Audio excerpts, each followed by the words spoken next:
लेकिन ऐसा नहीं होता कि एसिड रेन का मतलब वो तेजाबी वर्षा होती है जो आप सोचते हैं कि तेजाब जिस चीज़ पर डालेंगे वो चीज़ जल जाती है, वो वाली तेजाब है। तो वैसी तेजाब नहीं है ये। एसिड रेन यानी कि अम्लीय वर्षा। आज आपको मैं बताऊंगा कि एक नॉर्मल रेन और एसिड रेन में डिफरेंस क्या है। तो आज की इस इंटरेस्टिंग वीडियो के अंदर हम यह भी जानेंगे कि एक नॉर्मल रेन के अंदर कौन सी गैसेस का मिश्रण होता है जिसके कारण वो एसिड रेन के अंदर बदल जाती है। तो इसको एक लर्निंग ट्रिक के जरिए हम जानेंगे और समझेंगे। नमस्कार आप सभी का इस वीडियो के अंदर। मेरा नाम है कमल खोरवाल और आज की इस वीडियो में हम समझेंगे एसिड रेन के बारे में। तो आइए समझते हैं नॉर्मल रेन वाटर के बारे में। Normal rain water is always slightly acidic because CO2 present in atmosphere get dissolved in it form carbonic acid. Normal acidity of rain water is 5.6.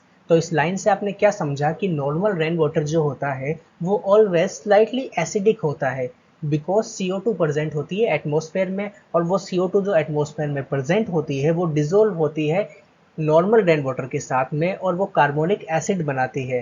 तो normal acidity of rain water क्या होता है 5.6। 5.6 यहाँ पे pH के बारे में बात की जा रही है कि जो पीएच स्केल के अंदर जो वैल्यूज होती है उस वैल्यू में 5.6 पीएच इसकी वैल्यू आती है नॉर्मल रेन वाटर की। तो यहाँ पर आपने समझा कि नॉर्मल रेन वाटर भी बिल्कुल प्योर नहीं होता, उसके अंदर भी एसिडिटी होती है, यानी कि वो स्लाइटली एसिडिक होता है because of CO2 presence. The regular clean rain we experience even though it is not clean। वही बात जो मैंने अभी आपको समझाई कि एक रेगुलर क्लीन रेन जो होती है, जो नॉर्मल रेन वाटर होती है, वो भी बिल्कुल क्लीन नहीं होती, प्योर नहीं होती, उसमें भी एसिडिटी होती है, यानी एसिडिक नेचर होता है उसका। वो स्लाइटली एसिडिक होती है लेकिन वो इतनी हार्मफुल नहीं होती। आगे देखिए, water and carbon dioxide react together to form weak carbonic acid which essentially by itself it is not extremely harmful। The reaction occurring is, यहाँ पे आपके सामने रिएक्शन दी हुई है, H2O यानी वाटर जो कि लिक्विड फॉर्म में है प्लस CO2 जो कि गैस फॉर्म में है, और वो मिलकर क्या बना रही है कार्बोनिक एसिड, यानी एक वीक कार्बोनिक एसिड बना रही है, यानी H2CO3, यानी एक्वस सॉल्यूशन क्या बन रहा है H2CO3 का।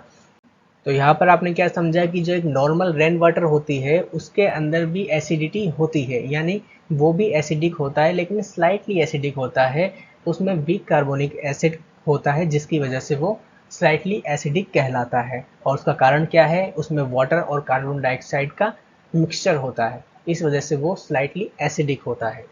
तो यहाँ पे रिएक्शन भी आपके सामने है, H2O यानी वाटर और CO2 यानी कार्बन डाइऑक्साइड, दोनों की रिएक्शन होती है, उससे बनता है वीक कार्बोनिक एसिड यानी H2CO3।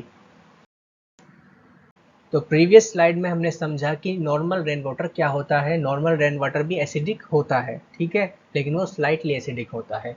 अब हम समझेंगे एसिड रेन के बारे में, लेकिन उससे पहले हम एसिड रेन की हिस्ट्री को जान लेते हैं कि एसिड रेन की हिस्ट्री क्या है।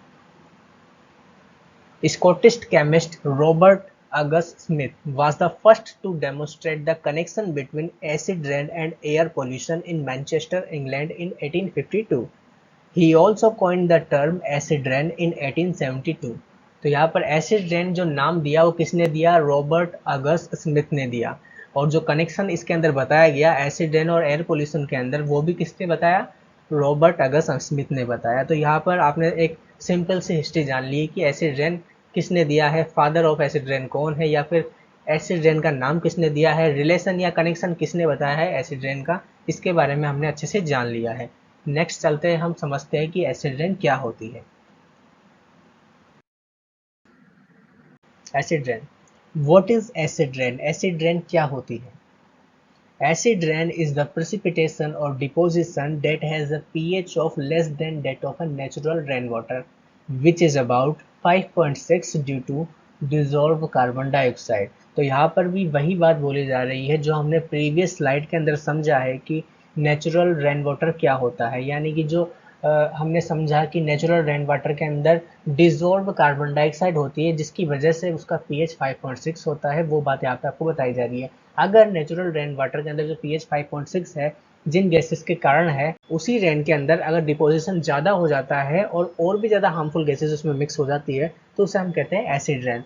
नीचे वाली लाइन में हम समझते हैं कि इसमें क्या स्पेसिफिक गैसेस के बारे में बताया गया है। Because of SO2 and NO2 gases यानी sulphur dioxide and nitrogen dioxide as pollutants in the atmosphere. क्या होता है कि जो सल्फर डाइऑक्साइड है और नाइट्रोजन डाइऑक्साइड है वो एक प्रदूषक होते हैं यानी पोल्यूटेंट्स होते हैं जो एटमॉस्फेयर के अंदर मौजूद होते हैं। The pH of rain is further lower to as क्या होता है pH 4.2 से 4.4 हो सकता है, इससे कम भी हो सकता है लेकिन ये एक आइडियल माना गया है। And this type of precipitation यानी इस टाइप के डिपोजिशन को हम कहते हैं acid rain. Acid rain or acid deposition is a broad term that includes any form of precipitation with acidic components, such as sulfuric or nitric acid, that fall to the ground from the atmosphere in wet or dry form. This can include rain, snow, fog, hail, or even dust that is acidic. Trick to learn acid rain gases. अभी तक जो भी मैंने आपको previous slide में समझाया है अगर वो आपको अच्छे से समझ में आ गया है तो ये लर्निंग ट्रिक भी आपको अच्छे से समझ में आ जाएगी एसिड रेन गैसेस को किस तरह से हमको लर्न करना है। ट्रिक लाइन समझने से पहले छोटी सी थियोरी आप समझिए। Acid rain is caused by chemical reaction between sulphur dioxide and nitrogen oxides that are released into the atmosphere. These compounds can rise high into the atmosphere and react with water, oxygen, and other chemicals to form sulfuric and nitric acids. These acids then mix with water and other materials before falling to the ground as acid rain or snow. ये बात आपको समझ में आ गई है। यही चीज़ मैंने अभी प्रीवियस स्लाइड्स के अंदर डिस्कस भी की है आपसे और यही चीज़ यहाँ पे थोड़ा सा लिखा है, बिल्कुल थोड़े एलेबरेट फॉर्म में यहाँ पे लिख दिया गया है ताकि आपको और अच्छे से इस चीज़ को समझने में आसानी हो। तो अभी तक आप लोग समझ तो गए होंगे कि normal rain water acid rain के अंदर बदल रही है तो उसके अंदर कौन कौन सी गैसेस जिम्मेदार है, ये आप अच्छे से समझ गए होंगे। तो सबसे पहले आप एक इसी क्वेश्चन का आंसर दे दीजिए कि विच गैसेस काज एसिड रेन। आप वीडियो को यहीं पे पॉज कीजिए और नीचे कमेंट बॉक्स में आंसर लिख के मुझे सेंड कीजिए कि कौन सी गैसेस है जो एसिड रेन बनने का कारण होती है।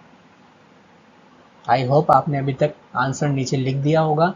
अब मैं आपको बताता हूँ कौन कौन से गैसेस है, यानी कि SO2 यानी सल्फर डाइऑक्साइड एंड NOx यानी नाइट्रोजन ऑक्साइड। यहाँ पे NOx से आप कंफ्यूज मत होना। NOx का मतलब यहाँ पे नाइट्रोजन की ऑक्साइड्स बन सकती है जिसमें NO2 भी हो सकता है, NO भी हो सकता है। इस तरह से दो तीन गैसेस इसमें बन सकती है इसलिए इसको ऑक्साइड का नाम दिया गया है। तो यहाँ पे NO2 भी अगर आप लिखोगे यानी नाइट्रोजन डाइऑक्साइड भी लिखोगे तो भी वो सही होगा आपका।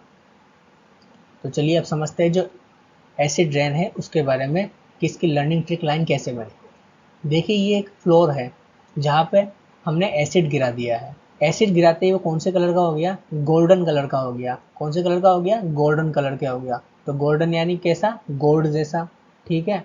और गोल्ड को हम हिंदी में क्या कहते हैं, सोना। ओके, सोना बोलते हैं ना, तो SONA सोना। इसी से हमने रिलेट करा है SO2 और NO2 को, ठीक है। तो यहाँ पर SO2 जो है जिसको हमने रिलेट कर दिया है SO2 यानी SO से, और NO को हमने रिलेट कर दिया है N से, यानी SO2 यानी SO, N यानी N। तो इस तरह से हमने लर्न किया कि इसमें दो गैसेस मुख्य रूप से भागीदारी निभा रही है। तो इससे हमने क्या समझा कि एसिड रेन के अंदर जो मोस्ट इंपॉर्टेंट रोल प्ले करने वाली गैसेस है वो कौन कौन सी गैसेस है, सल्फर डाइऑक्साइड और नाइट्रोजन ऑक्साइड। तो हम नाइट्रोजन डाइऑक्साइड भी बोल सकते हैं, ऑक्साइड भी बोल सकते हैं, सल्फर डाइऑक्साइड तो है ही। तो यहाँ पर दो गैसेस हैं जो कि सबसे मेन रोल प्ले करती है। तो ये आपको अच्छे से लर्न हो गई है। आप इसी तरीके से इसी सीक्वेंसेस को लर्न कीजिएगा। ये है हमारी लर्निंग ट्रिक, इस तरह से आपको इसे लर्न करना है। एसिड रेन गैसेस की लर्निंग ट्रिक तो हमने समझ ली। अब हम समझेंगे फॉर्मेशन कैसे होता है एसिड रेन का, इसके प्रोसेस को। Formation of acid rain. When SO2 यानी सल्फर डाइऑक्साइड एंड NOx यानी nitrogen oxide combine with water and oxygen in the atmosphere, they form sulfuric acid यानी H2SO4 and nitric acid यानी कि HNO3 respectively। यानी कि कहने का मतलब ये है कि जो SO2 यानी सल्फर डाइऑक्साइड है और नाइट्रोजन ऑक्साइड है, जब वो वाटर के साथ और ऑक्सीजन के साथ कंबाइन होती है एटमॉस्फेयर के अंदर तो वो क्या बनाती है, सल्फरिक एसिड यानी H2SO4 और नाइट्रिक एसिड यानी HNO3 बनाती है वो। These acids then dissolve in water droplets, leading to the creation of acid rain, snow or fog. The typical pH potential of hydrogen, यहाँ पे pH का मतलब है potential of hydrogen. The typical pH of acid rain is around 4.2 to 4.4, making it more acidic than normal rain, which has a pH of around 5.6. Sulfur dioxide and nitrogen dioxide undergo oxidation, then they react with water resulting in the formation of sulfuric acid and nitric acid respectively. The following reaction will clarify the acid formation reaction. तो यहाँ पर आपको समझाया जा रहा है इस reaction के बारे में कि किस तरह से रिएक्शन में पार्टिसिपेशन करती है हमारी गैसेस जो होती है SO2 और NO2। जैसे कि सल्फर डाइऑक्साइड और नाइट्रोजन डाइऑक्साइड जो है इनका ऑक्सीडेशन होता है इस रिएक्शन के अंदर और वो रिएक्ट करती है वाटर के साथ और रिजल्ट में क्या बनता है, फॉर्मेशन होता है सल्फरिक एसिड का और नाइट्रिक एसिड का। यही इस रिएक्शन के अंदर बताया जा रहा है। यहाँ पे 2SO2 जो कि गैस फॉर्म में है और O2 जो कि गैस फॉर्म में है और वहीं पे H2O जो लिक्विड फॉर्म में है। जब ये तीनों मिक्स होते हैं एक साथ तो ये बनाते हैं 2H2SO4 यानी कि सल्फ्यूरिक एसिड बनाते हैं। वहीं पे 4NO2 गैस की फॉर्म में, O2 गैस की फॉर्म में और 2H2O यानी लिक्विड फॉर्म में जब ये तीनों मिक्स होते हैं तो क्या बनाते हैं 4HNO3 यानी कि नाइट्रिक एसिड ये बनाते हैं। इसी तरीके से सल्फ्यूरिक एसिड और नाइट्रिक एसिड हमारे एटमॉस्फेयर में तैयार होते हैं और नीचे ज़मीन पर यानी इस धरती पर गिरते हैं। आपको एक और चीज़ मैं क्लियरिफाई कर दूं कि ये एसिडिक इतना भी भयंकर एसिडिक नहीं होता जिससे कि आपकी स्किन जल जाए, लेकिन ये लॉन्ग टाइम के लिए अगर आप उस रेन वाटर के अंदर रहोगे तो वो हो सकता है आपकी स्किन में इरिटेशंस पैदा कर दे, एलर्जिक रिएक्शंस कर दे, ऐसा हो सकता है। लेकिन ये नहीं हुआ कि आपकी स्किन बिल्कुल जल जाएगी, ऐसा बिल्कुल नहीं होने वाला। तो आज की इस वीडियो में बस इतना ही, मिलते हैं नेक्स्ट वीडियो में। अगर आपको ये वीडियो यूज़फुल और इन्फॉर्मेटिव लगी हो तो इस वीडियो को ज़रूर से ज़रूर अपने फ्रेंड्स एंड फैमिली के साथ शेयर कीजिए और नॉलेज को और बढ़ाइए, क्योंकि बांटने से नॉलेज और बढ़ती है।